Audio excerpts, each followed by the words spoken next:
سیدنا حضرت یونس علیہ السلام کی زندگی کا مطالعہ کریں، جب وہ سمندر میں مچھلی کے پیٹ کا اندھیرا، پانی کا اندھیرا، رات کا اندھیرا، اس میں کس ذات کو پکارتے ہیں؟ وہاں بھی حضرت یونس علیہ السلام ایک اللہ کو پکارتے ہیں، اس مصیبت اور پریشانی میں ایک اللہ کو پکارتے ہیں، لا الہ الا انت سبحانک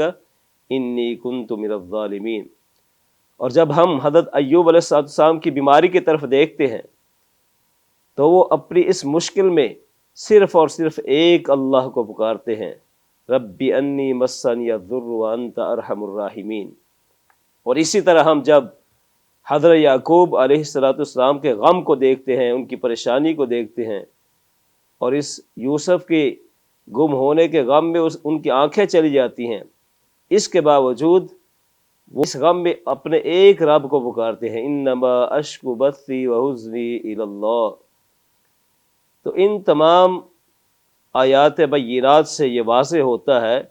کہ مشکلوں مصیبتوں سے نکالنے والی ذات صرف ایک ہی ذات ہے، وہ اللہ وحدہ لا شریک کی ذات ہے۔